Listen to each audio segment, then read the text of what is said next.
Assalamualaikum warahmatullahi wabarakatuh. Jumpa lagi bersama saya Fajar Rahman Hariri di channel Dosen Deso. Dan pada video kali ini kita akan ngebahas mengenai tes wawasan kebangsaan lagi ya. Ini cukup banyak, sekarang saya sudah nyiapkan slide banyak ya untuk TWK ya. Nah, samping itu juga teman-teman banyak yang kelemahannya di TWK. Jadi memang kita push di TWK ya, kita push di TWK. Nah, sebelum kita mulai seperti biasa teman-teman tuliskan ya target nilainya berapa. Bismillah 550 kok 555. 550, 545, 525 monggo silahkan. Yang jelas jangan menuliskan di bawah 500 ya. Karena tulisan perkataan kita adalah doa. Dan sekali lagi kami ingatkan untuk jangan pernah kecilkan Tuhanmu dengan targetmu yang kecil.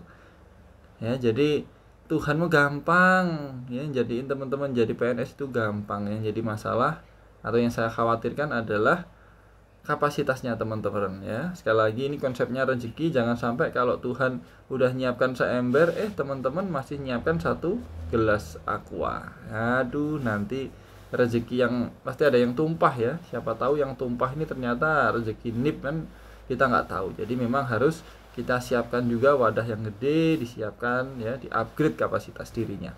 Oke, lanjut kita ke soal pembahasan. Kita langsung ke soal pertama teman-teman. Perhatikan pernyataan berikut ini. 1. Bangga dengan produk dalam negeri dan menggunakannya. 2. Menggunakan bahasa Indonesia yang baik dan benar. 3. Mengikuti seluruh budaya yang masuk ke Indonesia. 4. Menjunjung tinggi hukum dan pemerintahan. 5. Menciptakan lingkungan yang rukun antar umat beragama. 6. Membeli produk yang disukai meskipun bukan produk Indonesia. 7. Mempelajari kesenian modern yang datang dari budaya asing. Berdasarkan pernyataan di atas, contoh perilaku yang mencerminkan cinta tanah air yaitu cinta tanah air nih, apakah 1, 2, 3, 4, 1, 2, 4, 5, 1, 3, 5, 6, atau 1, 3, 5, 7, atau 4, 5, 6, 7. Nah, kita lihat tuh ya. Perilaku mencerminkan cinta tanah air.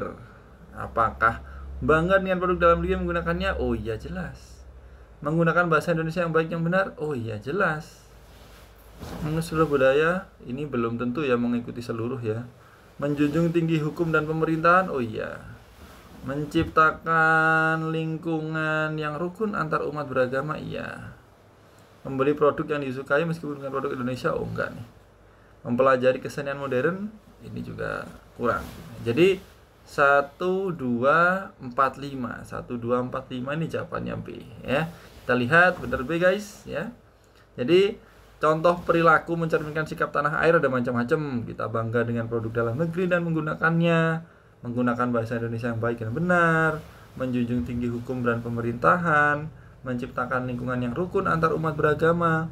Berusaha memelihara persatuan dan kesatuan bangsa, terus mewujudkan pembangunan sosial. Ada macam-macam lagi tuh ya. Contoh-contohnya bisa teman-teman cari sendiri. Oke. Berikutnya ini tentang nasionalisme. Nasionalisme merupakan suatu sikap politik atau pemahaman dari masyarakat suatu bangsa yang memiliki keselarasan kebudayaan dan wilayah, memiliki kesamaan cita-cita dan tujuan sehingga timbul rasa ingin mempertahankan negaranya, baik dari internal maupun eksternal. Nasionalisme secara umum merupakan paham atau ajaran yang mencintai bangsa dan negara sendiri dan harus dimiliki oleh setiap warga negara.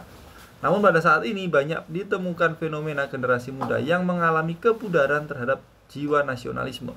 Hal ini disebabkan karena A. Orientasi nasionalisme adalah sikap dan perbuatan. B. Ukuran nasionalisme dipahami hanya sebatas perjuangan secara fisik. C. Labeling nasionalisme menjadi stigma bagi generasi muda. D. Kurangnya daya juang terhadap tantangan perubahan zaman. E. Kurangnya sosok heroisme bagi kaum muda. Nah di sini kenapa kok di kaum muda sekarang ini cukup cukup miris ya memang ya. Beberapa banyak yang nasionalisme bagus, banyak juga yang enggak sih ya memang ya. Nah di sini ditanyakan pudarnya itu kenapa sih? Jadi sebenarnya pudarnya itu karena banyak dari kita yang muda-muda itu memahami bahwa cinta tanah air, nasionalisme, bela negara dan sebagainya itu hanya dipandang sebatas perjuangan fisik ya, perang lawan penjajah gitu-gitu. Sekarang nggak ada penjajah, sekarang udah merdeka gitu. Jadi memang rasa mencintainya, rasa memilikinya memang cenderung agak kurang, apalagi dengan banyaknya budaya-budaya dan paham-paham yang dari luar itu ya, memang sedikit memudarkan itu. Tapi dari soal ini memang jawabannya adalah B guys ya. Jadi yang bikin apa? Yang bikin pudar ya karena itu tadi, menganggap ukuran nasionalisme hanya sebatas perjuangan fisik. Terus arus globalisasi yang membawa pengaruh negatif dan banyak sekali. Nah, oke, lanjut. Kolonialisme Indonesia membuat bangsa Indonesia berusaha merebut kemerdekaan dari penjajah. Pada masa kolonialisme ini, para pejuang kita bersusah payah dengan mempertaruhkan nyawa. Mereka rela berkorban dan bertaruh apa saja untuk membebaskan negeri ini dari belenggu penjajahan. Semuanya mereka lakukan dengan penuh rasa nasionalisme dan patriotisme yang tinggi. Puncaknya pada Kongres Pemuda II yang menghasilkan Sumpah Pemuda. Seiring dengan berkembangnya zaman, rasa nasionalisme dan patriotisme itu mulai pudar.